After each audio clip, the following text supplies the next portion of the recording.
When making decisions, would it be better to make a decision in a vacuum or with the maximum amount of information that one could get in order to make that decision? Yeah. The more data that's relevant, the better. Agreed. Now, there can be over analysis, what I Yes. call analysis paralysis, and we get this a lot.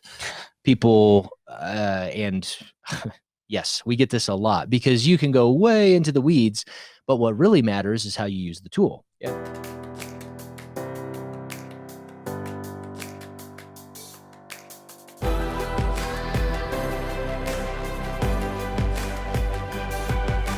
This is BetterWealth with Caleb Guilliams. Hey everyone, welcome back to another episode of the BetterWealth podcast. I'm here with our BetterWealth head coach, Jereme, and we have been in a series from the Frontlines where we go into case studies, conversations, interactions with people that are going through our unlimited program. And I mentioned this a couple times, but if you could literally be in the room and watch this guy coach some of our clients, it's remarkable. And it's taking off at a level that we're getting more coaches because this model is so important. And so essentially people get us their information. We get really clear on where they're at. We build a model for them. The model shows cash flow on money coming in, where it's going. We want to better control and use our money throughout our life.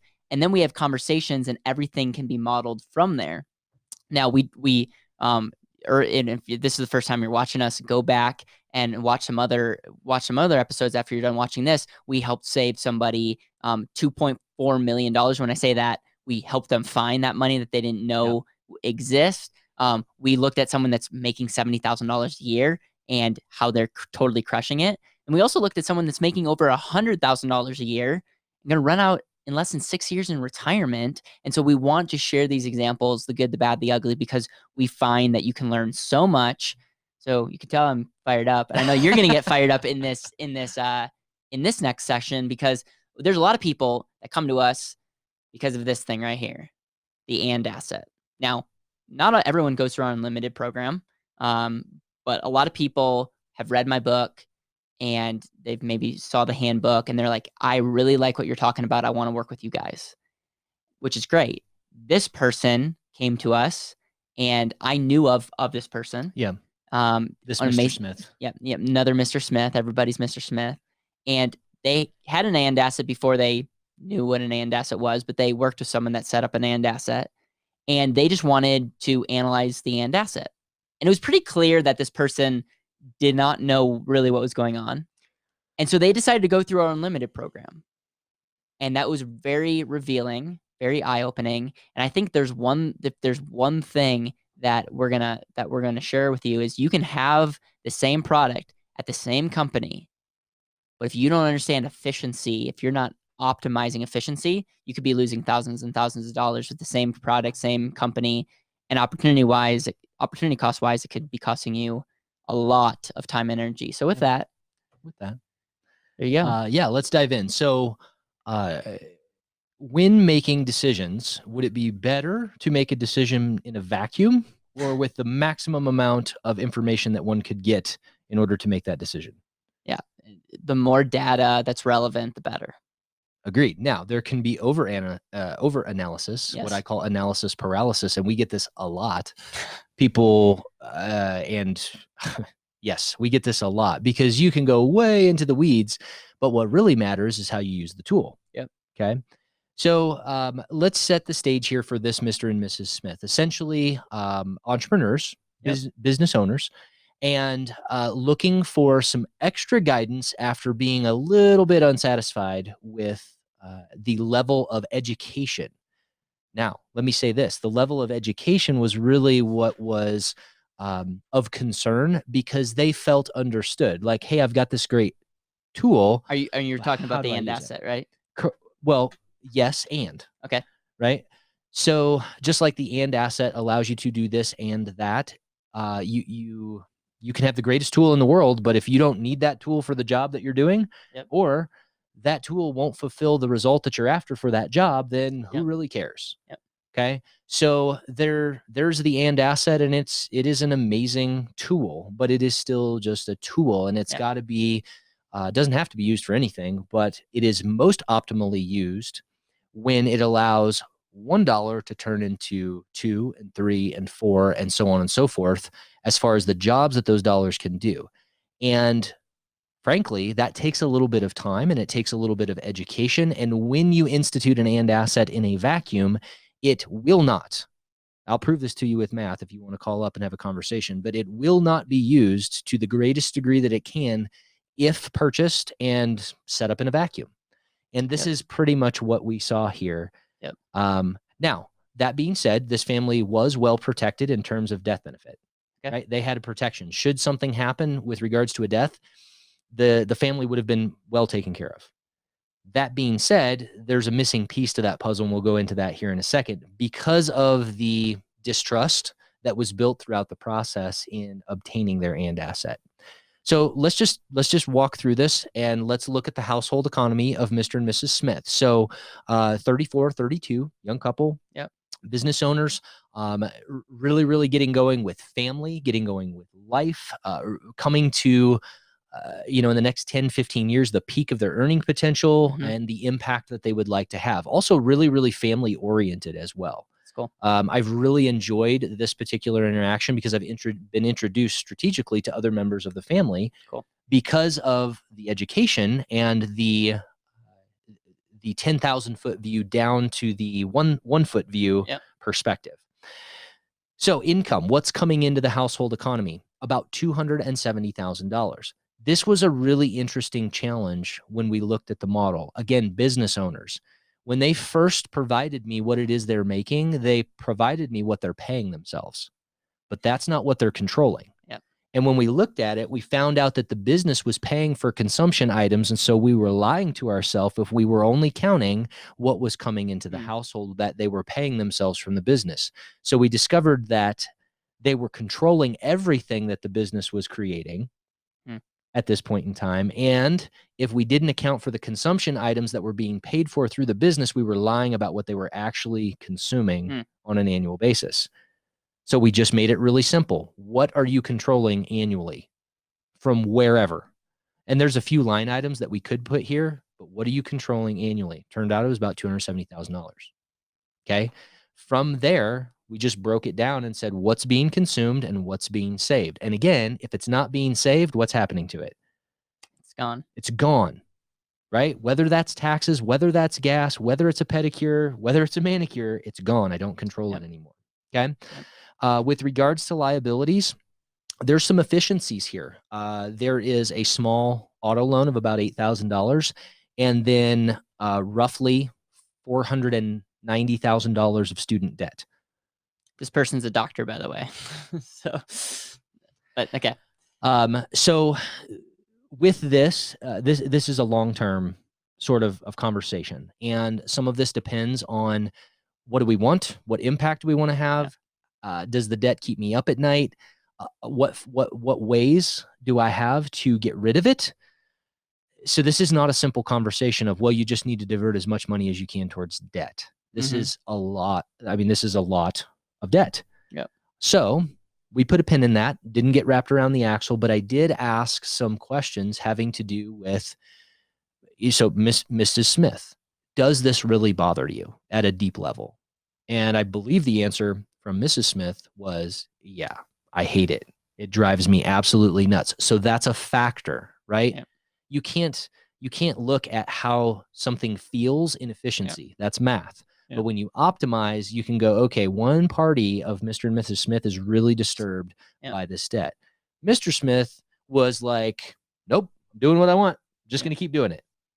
And it wasn't that brash, but the point is here is that it emotionally meant a little bit different thing to him. Okay. So if we move on to investments, that's what the tab is called here in the model, but it really is what have we saved and what are we saving? Now, keep in mind that this couple, Mr. and Mrs. Smith, had already decided to institute an asset in their financial model. And so what we did was we listed the cash value available in that model and then what they were saving to it on an annual basis. And then what was on hand, again, in all aspects that they were controlling. Okay. So this couple was pretty cash heavy and they decided that they wanted to be in control of their money. They wanted to view themselves as their number one asset. So again, a lot of this language is what you're going to hear Right. at BetterWealth. So probably they already had this plan before even talking to us. correct. Okay. They had been through underwriting. They had signed on the dotted line, or the line that is dotted, and taken delivery of an and asset and what's called a recap term life insurance, which allows you pretty efficiently to transition that to another one, which they were on the trajectory to do. But what they hadn't done is secured the total amount of death benefit that they could get and were qualified for, because they were really put off by the way that their contract, they had not been educated about how to use their contract. It was, this is what you need to do. Everything was very directive, and it just didn't sit well with them. Yeah. Okay. So we get here and okay, great. We've collected. So we've got about $180,000 that has been saved, and we are saving about $40,000, just over $40,000 a year. Okay. Not too bad, right? Real estate. In this case, they were renting, and they had a really, really low amount of rent. They didn't love the place that they live, but as far as efficiency goes, it was making sense for their family. So we talked about, what do you want for the future? A house was in the future. And that was a little bit more of the dialogue. But for right now, really, really efficient with regards to where they live as far as rent, and that made sense for them. So we'd already covered, they have quite a bit of death benefit. Okay. So they felt very comfortable that they had protected their family in the way that they wanted to. God forbid one of them pass away. In their occupational field, disability income insurance can be a little bit tricky, if not completely unattainable. So how do they want to protect against not being able to go to work? Right. So this was a conversation that we had, but it was pretty much a conversation. We put a pin in it, and then we moved on. Okay. So moving forward, life events.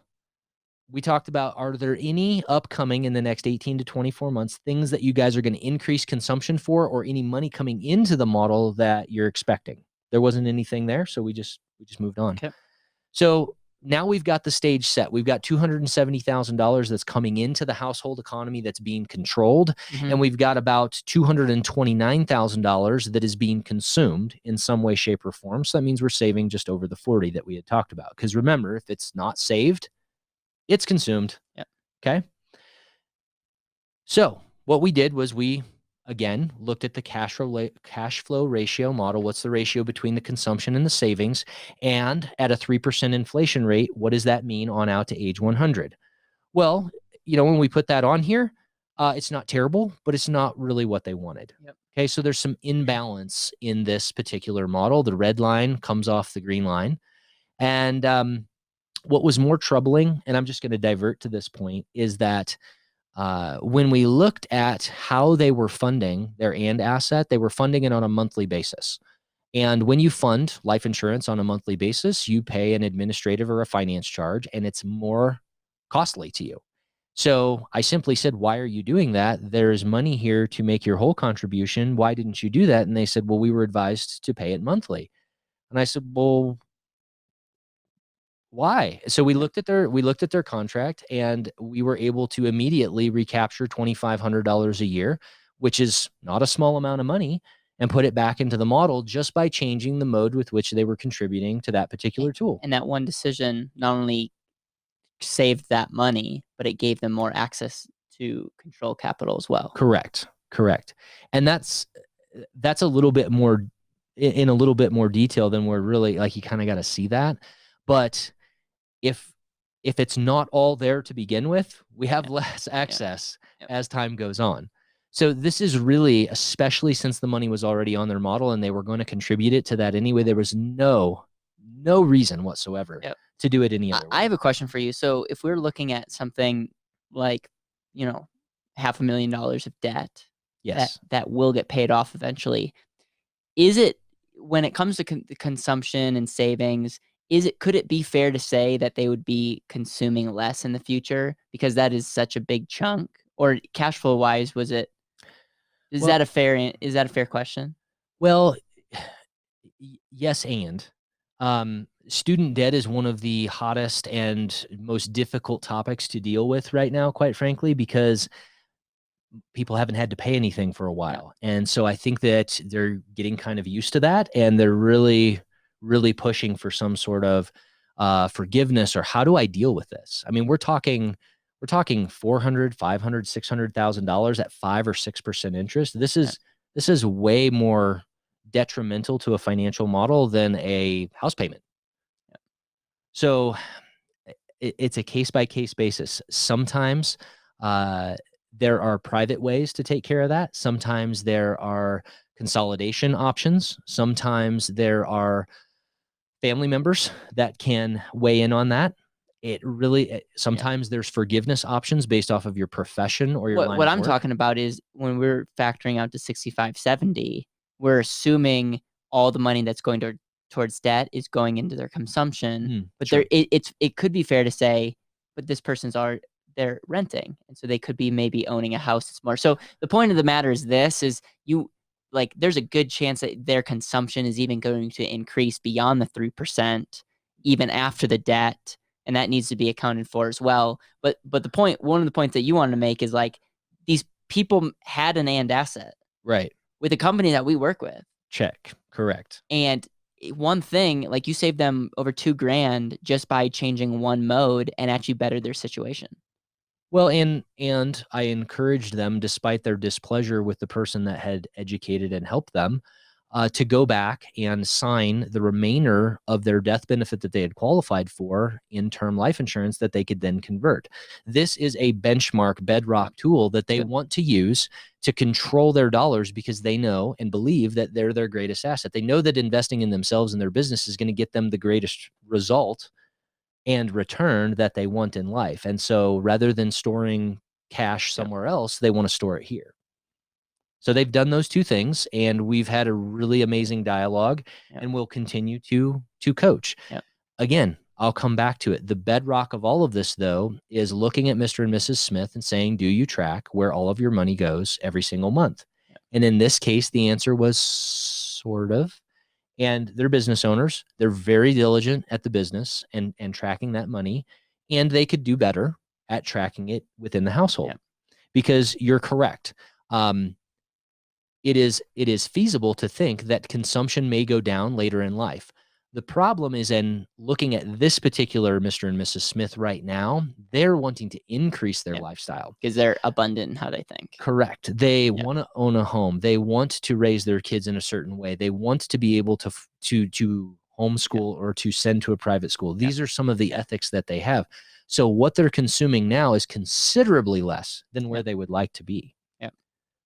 I love it, man. I think what's the main point from this? It's the saving someone $2,000 on an and asset just because of a conversation. Is it what's one of the big takeaways?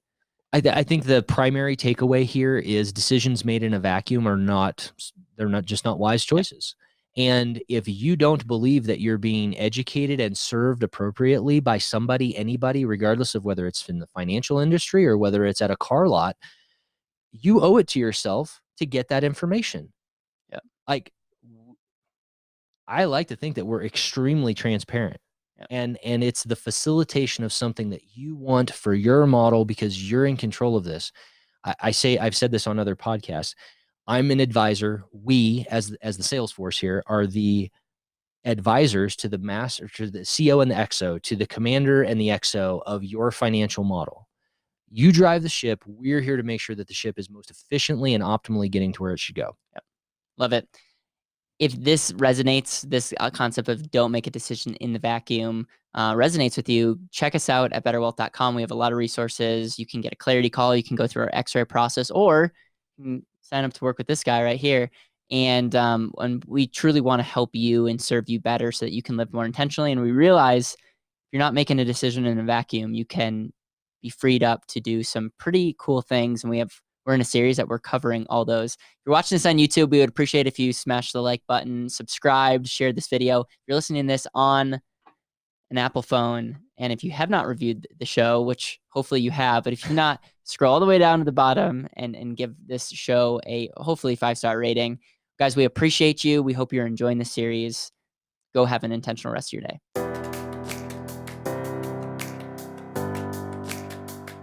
Thank you so much for listening to the Better Wealth Podcast. It would mean the world to me if you could hit subscribe, leave a review, and share this with the people that you know and love.